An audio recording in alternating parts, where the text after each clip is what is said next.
aos colegas da SEA e ao público economiário em geral, boa noite. Quem não me conhece ainda, eu sou Paulo Sérgio Arvedosa, colega de vocês da Caixa, aposentado, e, por conseguinte, vítima das glosas do equacionamento. Bem, dando continuidade e complementando as questões já tratadas pela doutora Natália e pelo Tadeu, vimos gravar este vídeo em substituição à live que, infelizmente, não teve sucesso, que estava marcada para hoje, às 15 horas. Pois bem, meu objetivo aqui é passar algumas informações para vocês em caráter mais acessível do ponto de vista do juridiquês, para que todos tenham uma perfeita e profunda compreensão do que se trata a nossa intenção de ajuizarmos ações judiciais com vistas a desconstituir a obrigatoriedade do nosso pagamento do equacionamento. Pois bem, fazer um pequeno histórico, acho que até que a doutora Natália já tocou neste assunto no primeiro vídeo, mas para que fique bem claro, dadas as questões que venham recebendo pelo WhatsApp dos associados e interessados de uma maneira geral na ação, algumas pessoas ainda acham que esta tese é uma tese nova e que havia surgido recentemente, pelo que ficaram ou estão ainda receosas de entrar num empreendimento judicial como esse. Pois bem, na realidade, nós temos um escritório de advocacia há mais de 10 anos e, durante esse período, nós patrocinamos uma causa dos engenheiros da Caixa que buscamos, que eu estou incluído neste rol, buscamos o enquadramento no PCS 98. Por conta disso, tivemos êxitos em todas as instâncias e o objetivo dessa ação acabou por ter um rebatimento na questão FUNCEF, pois que a Caixa teve que fazer um aporte à FUNCEF para garantir a inclusão no nosso benefício dos valores decorrentes do êxito das ações do enquadramento. Pois bem, por conta deste sucesso que nos levou a condenar a Caixa a fazer aportes da ordem de cerca de 80 milhões em valores atualizados, por conta dessas ações dos engenheiros, alguns colegas, dentre eles o Gilberto Barden, o Odilon, Ricardo Valraven, o Adalfran, e mais alguns outros colegas, nos procuraram, já vindo de outros escritórios, nos quais tentaram contratá-los para empreenderem esta ação da tábua e não tiveram sucesso na contratação, vieram nos propor essa contratação. Após um longo e aprofundado estudo, nós observamos que tinha fundamento a ação e concordamos em patrocinar a ação, famosa ação da tábua. Concomitantemente a isso, nós procuramos algumas associações para ter uma orientação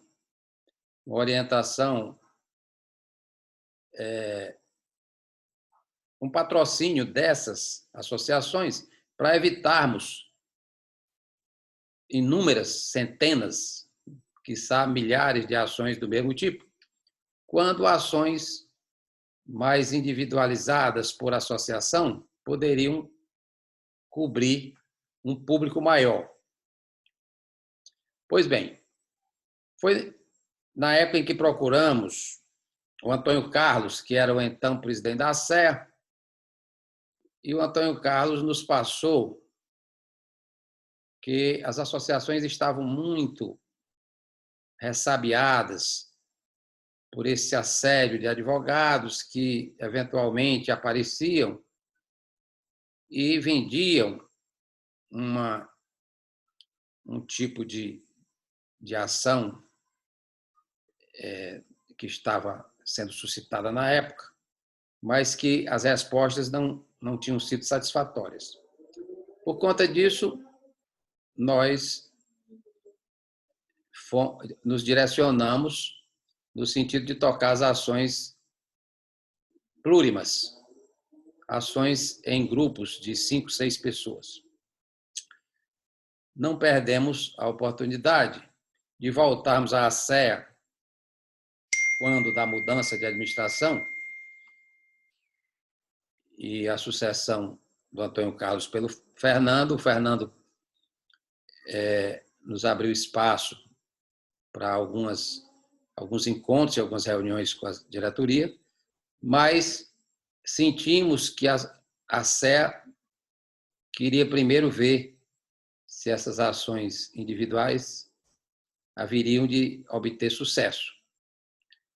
Bem, com o decorrer do tempo, acabamos por ajuizar dezenas de ações plurimas, já na Justiça Federal, porque iniciamos os processos na Justiça do Trabalho, mas neste caminho o governo federal mexeu os pauzinhos no sentido de que o Supremo Tribunal Federal definisse um novo foro para esse tipo de questionamento judicial, que antigamente a competência era da Justiça do Trabalho e passou para a Justiça Federal. Por óbvio que na Justiça do Trabalho é justiça que privilegia o trabalhador, na qual o que o trabalhador diz, quem tem que provar o contrário é o empregador. E este assunto de reserva matemática ou de desequilíbrio de reserva matemática decorrente de atos impróprios da patrocinadora já eram sacramentados como responsabilidade única da patrocinadora.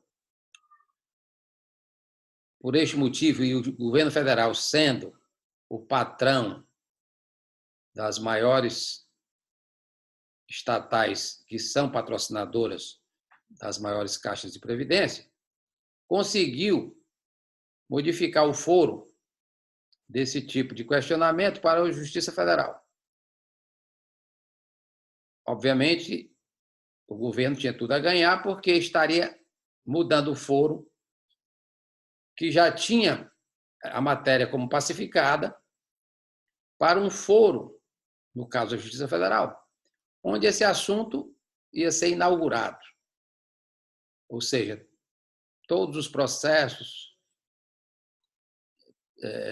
tocando nesse mesmo assunto iria ter que percorrer desde a primeira instância até o Supremo Tribunal Federal.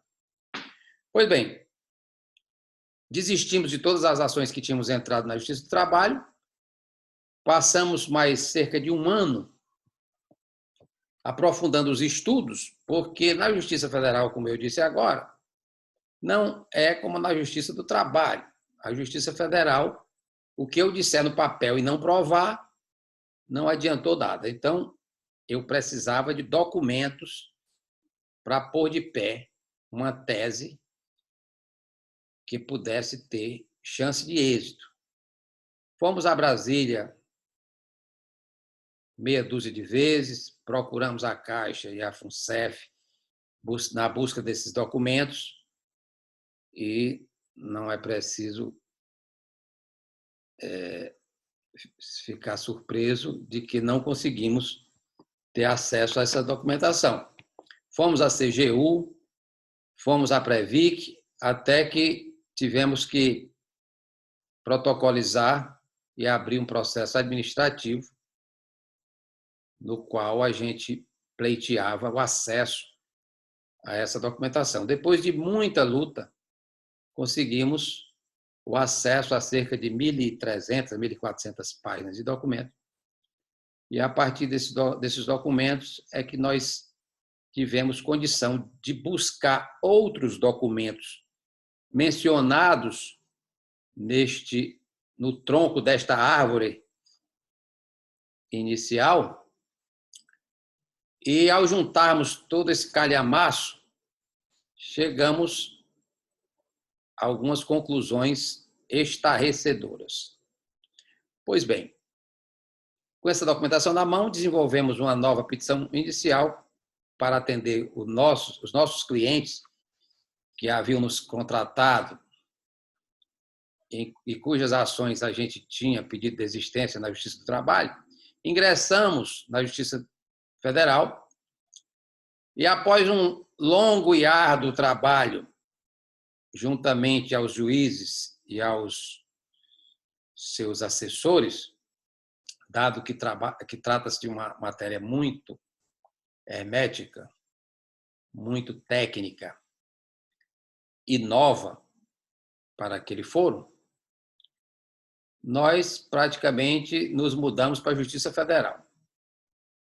E depois do tempo necessário, depois de audiências de instrução, depois de contratarmos professor da Universidade Federal, atuário, para nos assessorar no deslinde dessa documentação técnica a qual tivemos acesso, e também para participar dessas audiências de instrução para tirar dúvidas do próprio magistrado, nós começamos a lograr êxito nas sentenças. Tivemos êxito total em algumas das ações e êxito parcial em outras.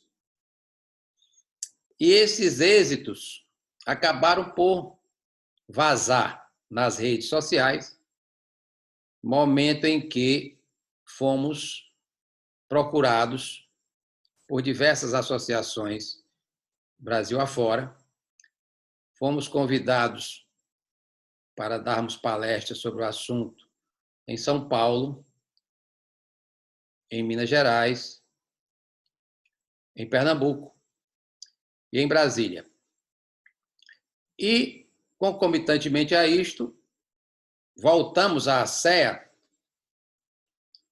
para apresentarmos à ASEA esse sucesso nessas ações e convidamos a ASEA para participar também de uma palestra que proferimos no Hotel Luzeiros, aqui em Fortaleza. Diante dessas explanações, nós conseguimos demonstrar para o público das associações a rigidez dos fundamentos que nós amealhamos, e isso acabou por precipitar um interesse dessas associações com as quais estamos já em processo de contratação. Em relação à ASEA propriamente dita, nós voltamos a falar com o Tadeu, no caso, o presidente que acabou de assumir. O Tadeu participou dessas nossas palestras lá no Hotel Luzeiros, nos convocou para fazermos apresentações perante a diretoria e até um público mais enlarguecido, ocasião em que nós não só fizemos a apresentação, como tiramos as dúvidas principais, não só de natureza técnica, dado que havia a presença de colegas advogados, até muitos deles associados da ACE, o consultor jurídico da ACE, doutor Teobaldo, como também colegas não advogados que tinham muitas dúvidas de natureza um tanto quanto leiga, mas dúvidas pertinentes. Pois bem, a partir daí, e do estudo, não só da documentação que a gente teve acesso, mas também da documentação que a própria Caixa e a própria FUNCEF trouxeram nas suas contestações, porque, com o objetivo de defender-se do que a gente falou nas nossas petições, a FUNCEF e a Caixa acabaram por nos dar acesso a outros documentos que, ainda juntados aos que a gente já tinha, foram complementares e muito enriquecedores, no sentido de robustecer ainda mais as teses que a gente tinha construído. Essas teses nos levaram a dividir o nosso passivo judicial para com a FUNCEF, com a Caixa, em dois grandes núcleos geradores do equacionamento. Que, inicialmente, tanto a Caixa como a FUNCEF estavam induzindo até as associações dos economiários, tanto quanto alguns advogados que se lançaram um tanto quanto precipitadamente na busca da solução do famigerado equacionamento,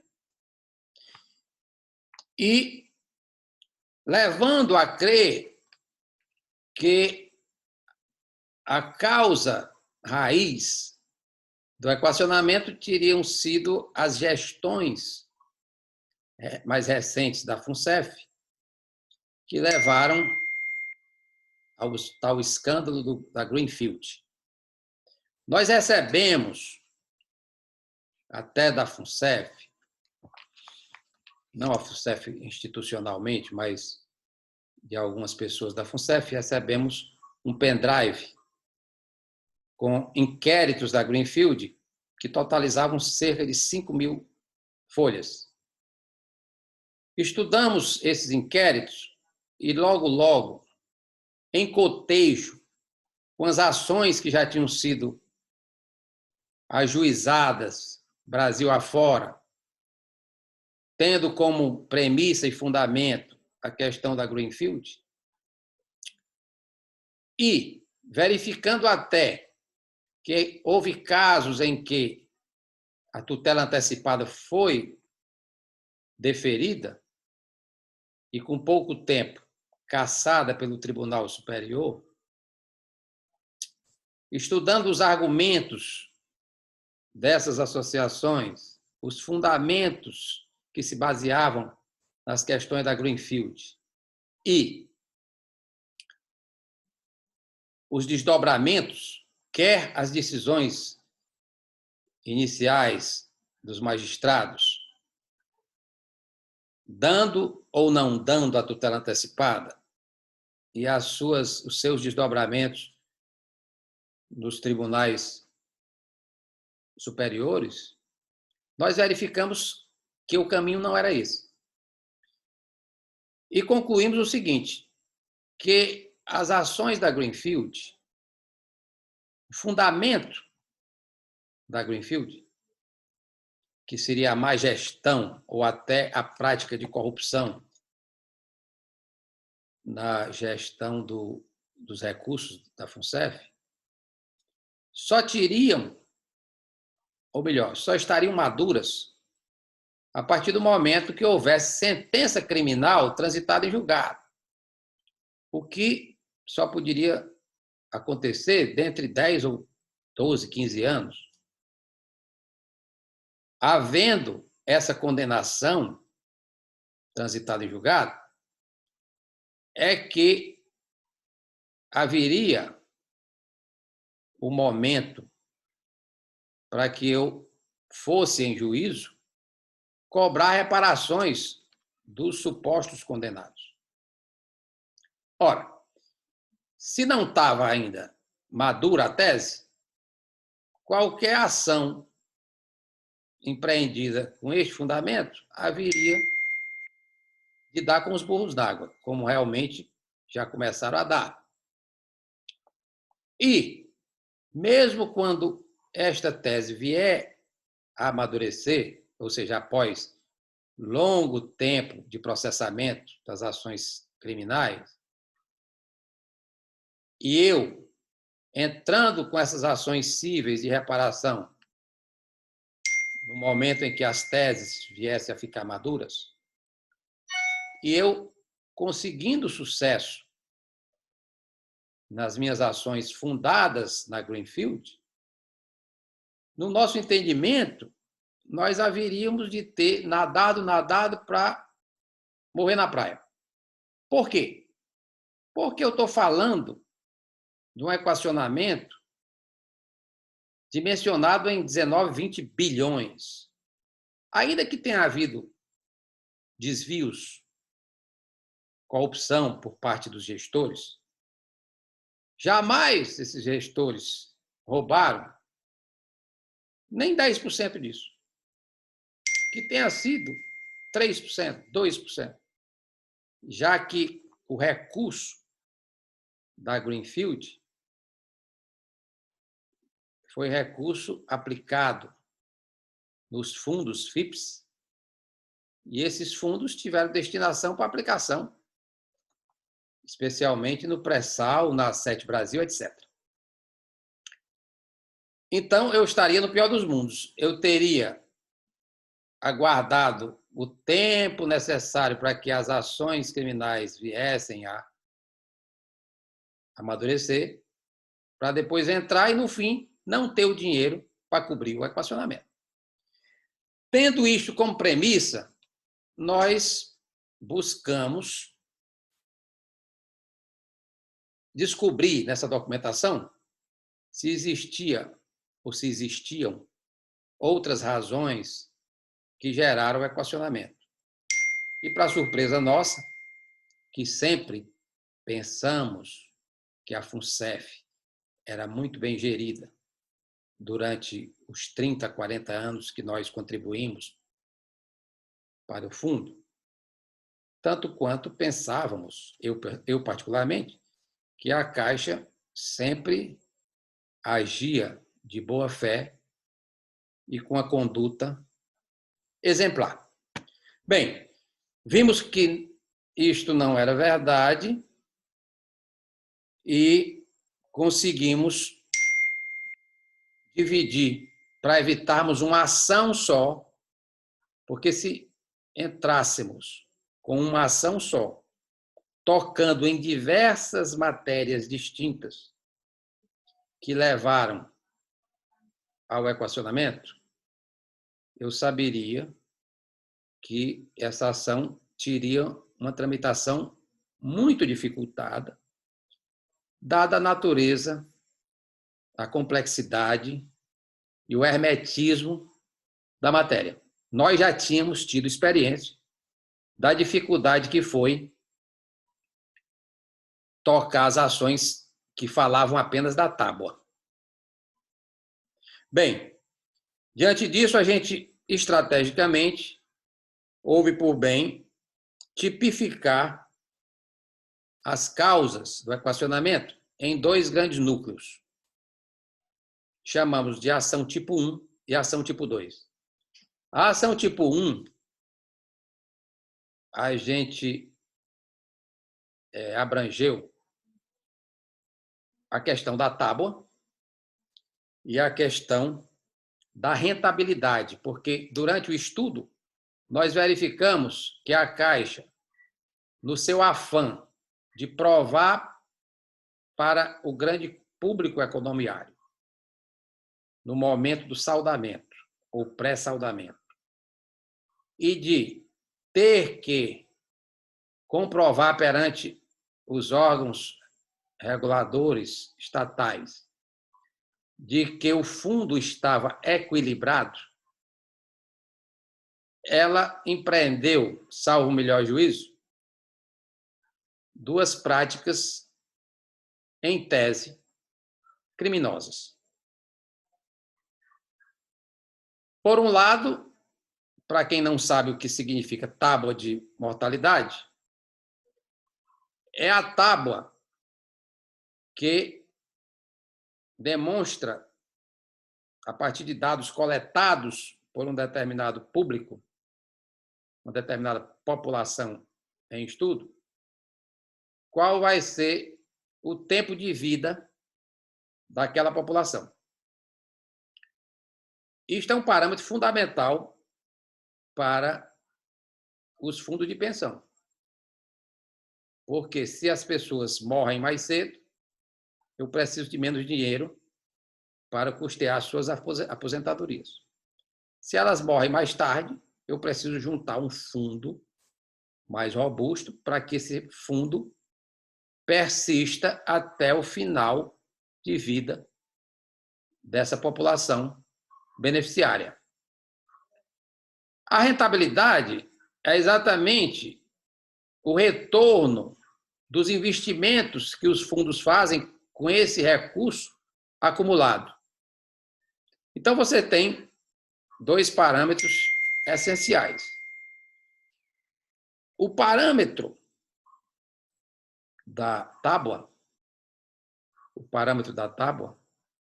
a Caixa houve por bem, no cálculo definidor do saldamento, ela usou uma tábua defasada. Ela usou uma tábua 83, quando a tábua mais aderente à massa de participantes era a T2000. Com isso, ela elaborou um cálculo atuarial em cima de uma premissa falsa, uma premissa em que as pessoas iam morrer antes do tempo. E se as pessoas iam morrer antes do tempo, o fundo necessário para bancar esse benefício deveria ser menor.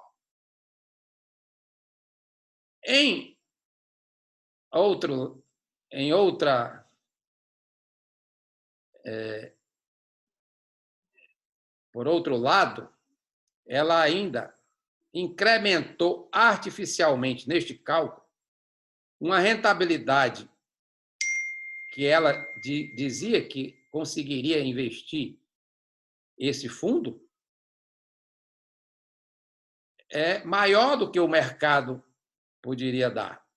Então, ela agiu nos dois flancos, diminuindo as obrigações que o fundo teria ao usar uma tábua defasada e aumentando ou inflando artificialmente um retorno de investimento daquele fundo, na medida que colocou uma rentabilidade muito acima da rentabilidade real.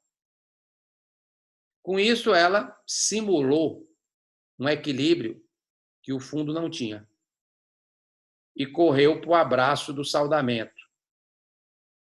Bem, com isso, esse é o fundamento da ação tipo 1.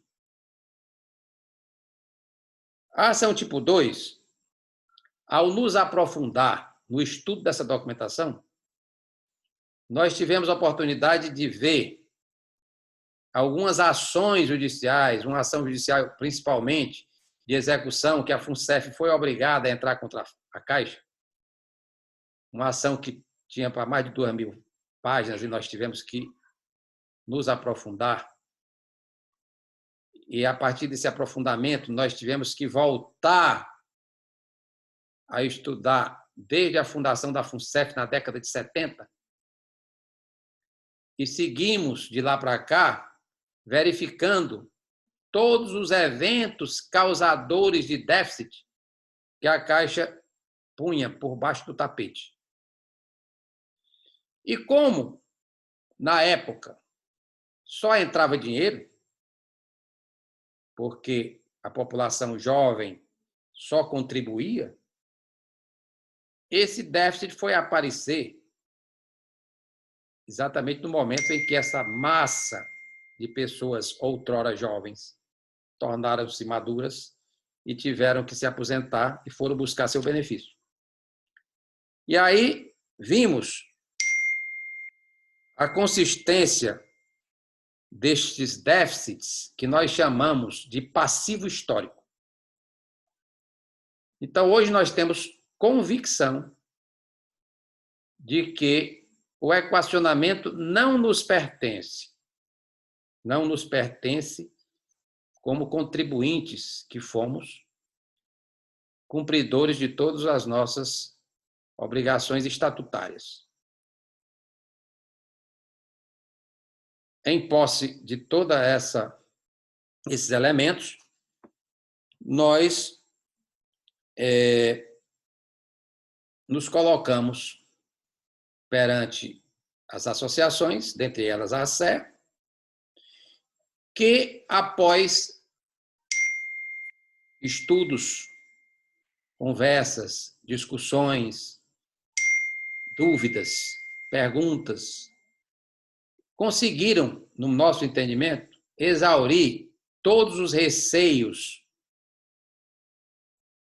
quanto à procedência dessa nossa tese. Bem, vencida essa etapa da consistência do direito, da certeza do bom direito, confirmado por essas sentenças que estão saindo, que só tratam da tábua,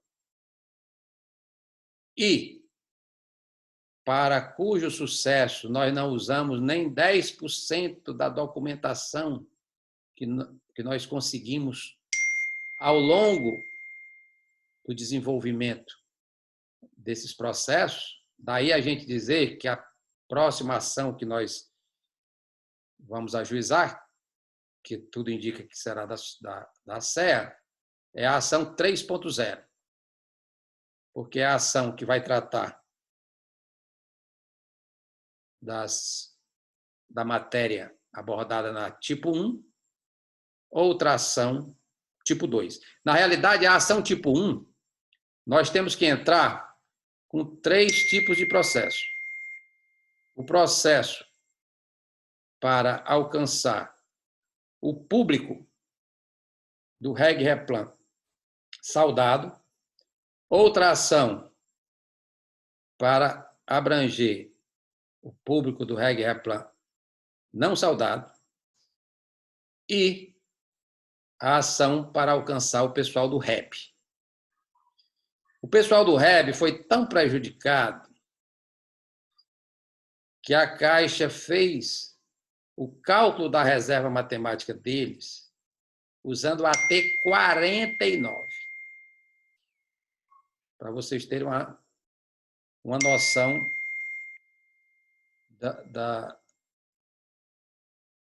da questão do prejuízo que o pessoal do REB sofreu.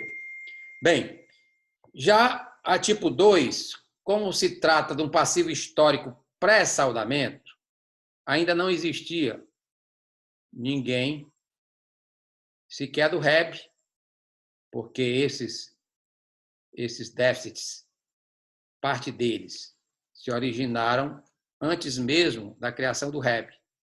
Ou seja, nós vamos buscar um aporte devido que, por si só, quando efetivado, vai fortalecer o fundo lá de trás e vai permitir uma revisão das segregações de reservas e, consequentemente, a robustez de cada plano desse. que foi segregado posteriormente. Pois bem,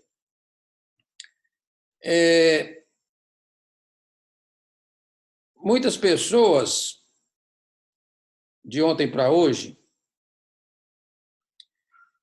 vieram nos perguntar sobre os riscos. Durante esse período de estudo ainda inicial, com aqueles colegas que foram até os precursores nessa tese da tábua, dentre eles o Gilberto Baden, que era quem liderava o grupo, a gente analisou as questões de prescrição, as questões de sucumbência, possibilidade de sucumbência, as questões de foro de competência. Inicialmente, opinamos pelo foro da Justiça do Trabalho, como já explanei.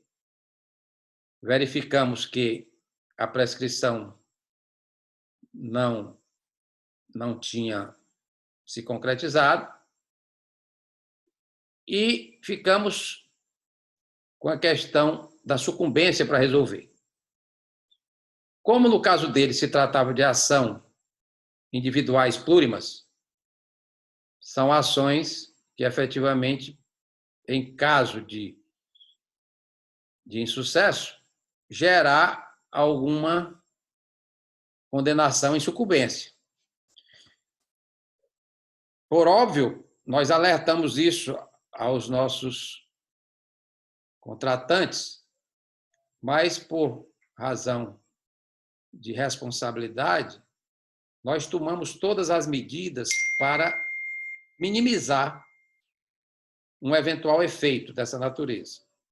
Primeiramente, requeremos a justiça gratuita em todos os grupos, em todas as dezenas de ações que ajuizamos. Em quase todas elas conseguimos, o que já blindaria os seus autores numa eventual sucumbência, porque a justiça gratuita dá essa prerrogativa aos seus autores de não ter que arcar com sucumbência alguma. Este é um ponto. Alguns juízes não aceitaram deferir a justiça gratuita. Para isso, nós tivemos o cuidado de arbitrar um valor da causa pequeno, porque normalmente a condenação de sucumbência é um percentual em cima do valor da causa. E como o valor da causa, no início da causa, destas causas, é um valor ainda desconhecido, porque vai ser o valor que vai ser calculado pela FUNCEF e faz parte dos nossos pedidos, que a FUNCEF calcule, faça o cálculo atuarial para definir o valor do aporte que deveria ter sido efetivado pela Caixa lá atrás, eu posso me valer do artigo do CPC que me permite arbitrar um valor quando o valor da causa até então é desconhecido. E tivemos o cuidado de arbitrar valores cuja incidência de sucumbência fosse suportável para os autores. Bem, nessa dinâmica, tinha também a possibilidade da ação coletiva. A ação coletiva pode ser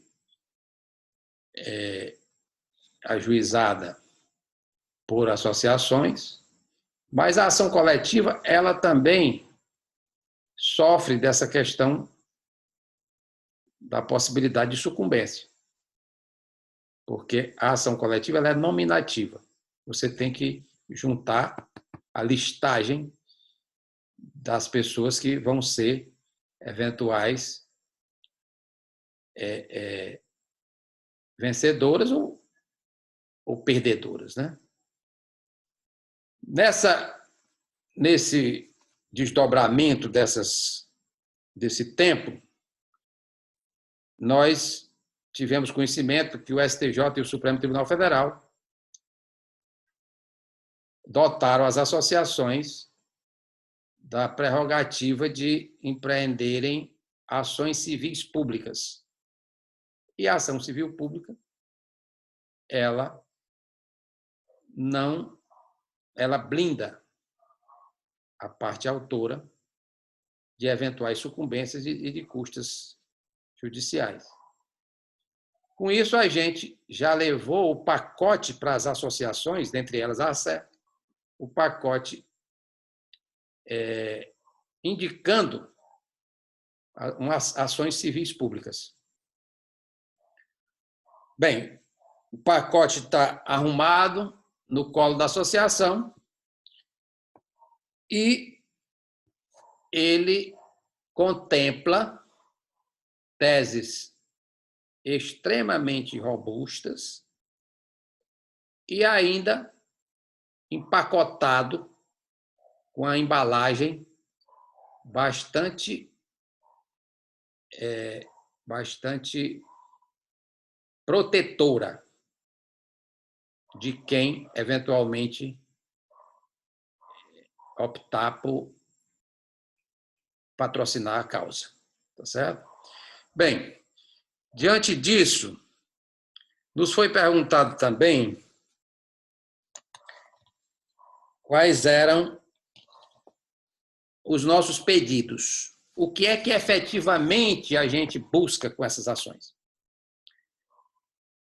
Por óbvio, e isso constou das preocupações do grande público economiário,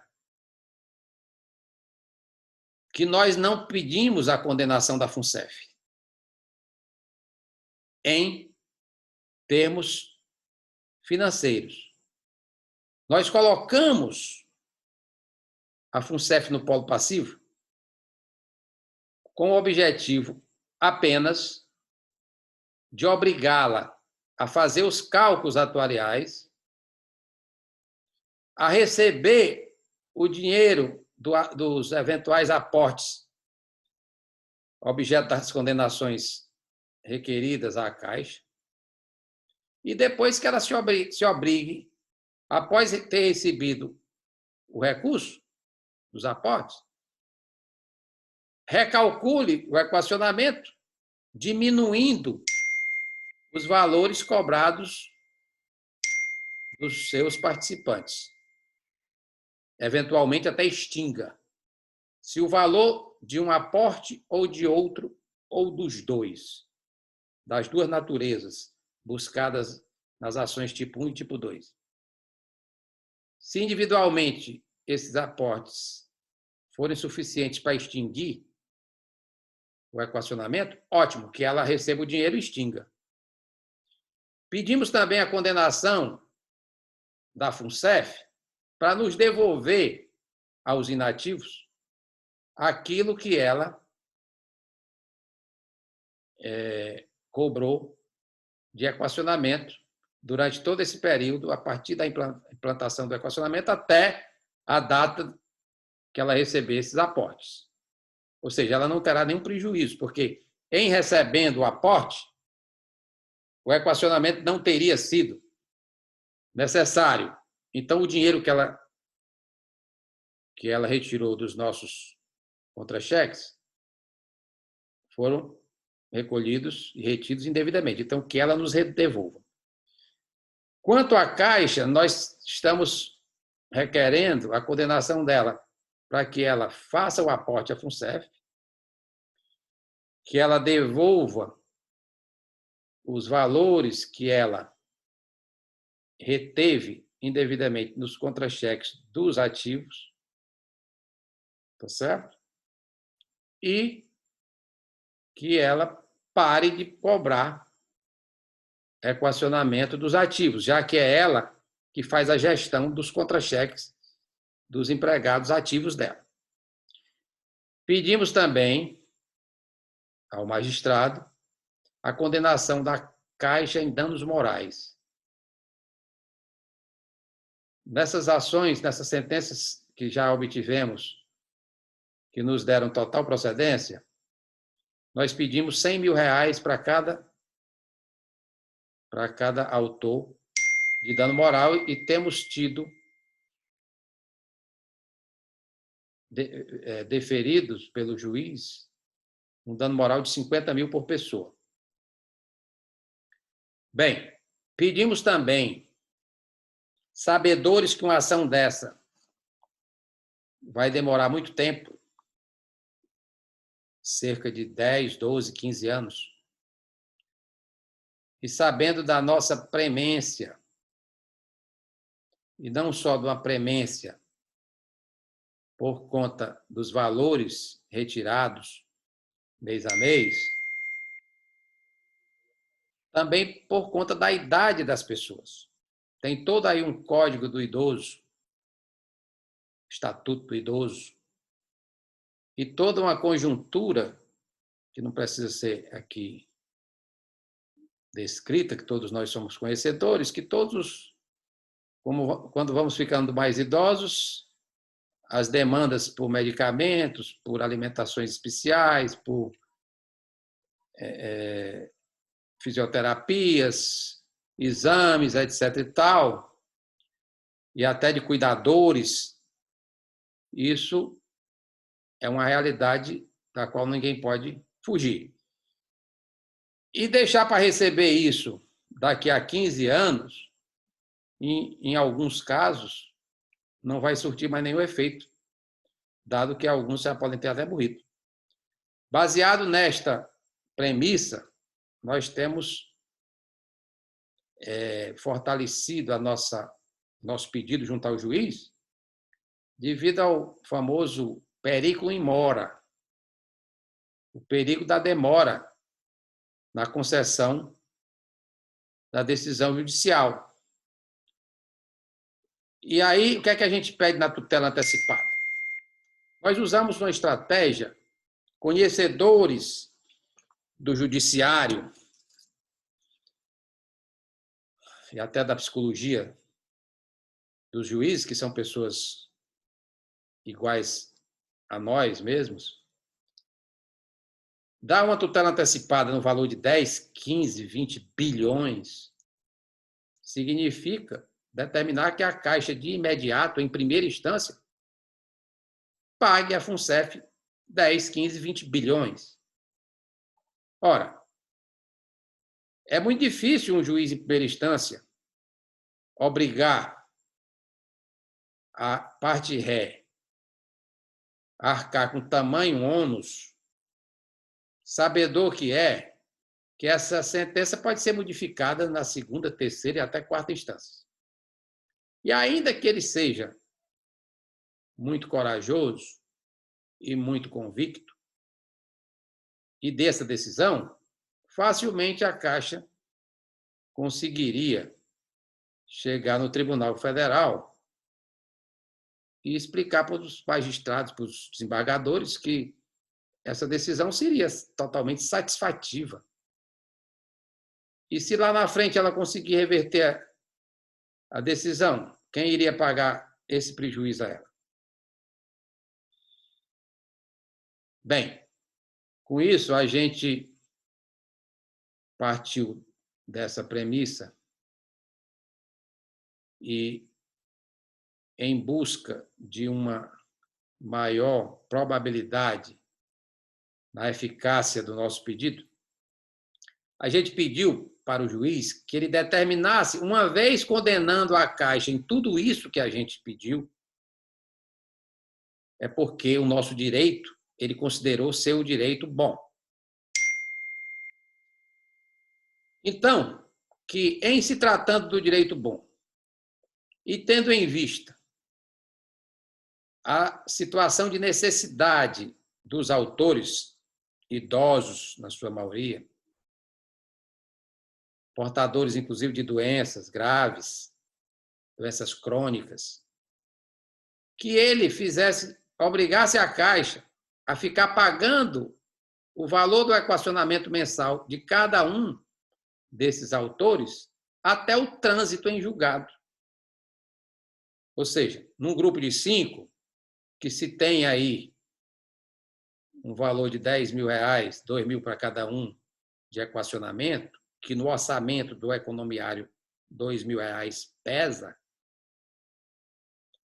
mais 8 ou 10 mil reais a Caixa Econômica por mês, para atender 5 equacionamentos de 5 autores, não só não pesa, como é mais palatável para o juiz deferir uma tutela de urgência dessa. Bem, creio que abordei as questões mais importantes, até objeto das perguntas que me fizeram pelos associados. E aqui fica a questão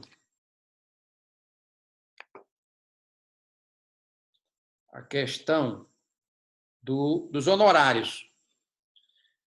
Essas ações plurimas e individuais que a gente foi contratado por esses colegas que foram os precursores, nós cobramos R$5.000 por cada uma dessas ações. A ação da tábua, 5.000. E já no segundo momento, onde a gente já estava preparado para a ação da tábua e rentabilidade e a ação tipo 2, a gente estabeleceu honorário de R$10.000 para as 2 ações, que não são 2, se desdobram em 4 ações. 3, uma para cada um dos planos, participante do REG Plan saudado, não saudado e REP, relativo ao tipo 1, mais a 4ª ação, que seria a ação única tipo 2, que cobre todo mundo. Bem, diante das negociações com a diretoria da ACEA, levando em consideração o volume de pessoas, que esse volume de pessoas, para conhecimento de vocês, não é uma questão cuja proporcionalidade seja direta. Eu vou ter, efetivamente, 4 ações civis públicas que eu vou ter que tocar, ao cabo das quais, em caso de sucesso, que acreditamos que teremos que entrar na segunda fase, que é a fase de cumprimento de sentença. Na fase de cumprimento de sentença, essas 4 ações vão se multiplicar por centenas de ações de execução, porque as execuções só podem ser empreendidas no âmbito da Justiça Federal com 5 pessoas no máximo por ação. Então, se eu tiver 500 pessoas, eu vou ter que ter 100 ações individuais, que eu vou ter que correr atrás e dar conta de todos os incidentes processuais, ou seja, não é uma conta direta. Olha, dá o mesmo trabalho que dá uma ação com 5 pessoas, dá o mesmo trabalho uma ação com centenas de pessoas. Sem falar nas questões de responsabilidade, porque o valor de uma causa,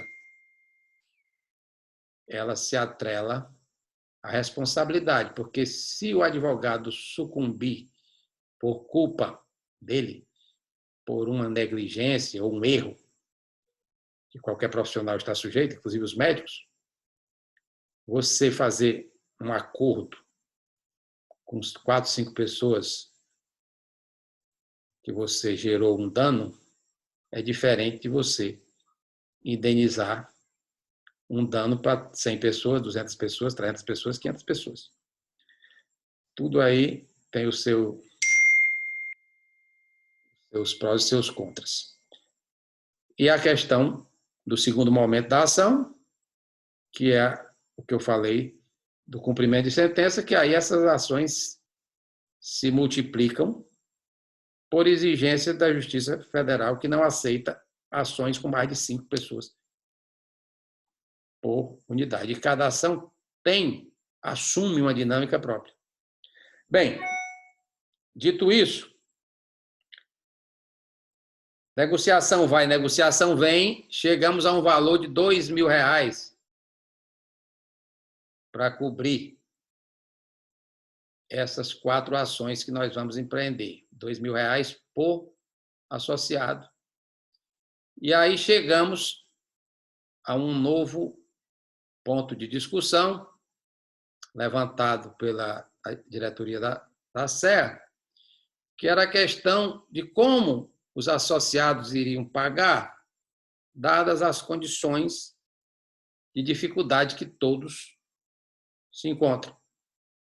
E aí fomos simulando algumas possibilidades e chegamos a uma prestação mensal de R$100 para cada associado por 20 meses, fazendo os 2.000 que se dimensionou nas tratativas, tá certo? Então, no nosso entendimento, nosso e da própria diretoria da SER, foi um valor razoável que daria para todo mundo honrar diante da responsabilidade que é esta ação, que está buscando valores bilionários. Valores bilionários que não vão para o nosso bolso, mas vão para o bolso da FUNCEF, de onde a gente tira o nosso sustento. Se tivermos sucesso nessas nossas pretensões, não só teremos a oportunidade de extinguir completamente o equacionamento, como teremos dotado a FUNCEF de valores de superávit para que ela consiga enfrentar os próximos desafios que nós estamos vendo aí, que não serão pequenos. Só com esse Covid aí, os ativos da FUNCEF sofreram abalo. Não só da FUNCEF, mas todos os ativos sofreram abalo. Então, por conta dessa situação, nós não vimos, não como advogados, mas como vítimas da questão equacionamento, e também como advogados, conhecedores, então, das dinâmicas aí governamentais, nós vimos que não há outra saída senão a saída judicial para obtermos o sucesso almejado. Bem, acho que esgotei toda a questão que nos foi colocada. Tirei como norte as perguntas que me foram dirigidas para o meu WhatsApp. E se houver ainda qualquer outro questionamento que eu não tenha abordado, ou questionamentos surgidos de alguma explanação que eu tenha dado que, porventura, não tenha ficado clara, vocês estão com o meu WhatsApp, é só mandar a pergunta que eu responderei no grupo para todos, para que todo mundo tenha conhecimento da pergunta e da resposta. Muito obrigado pela atenção, boa noite e vamos em frente.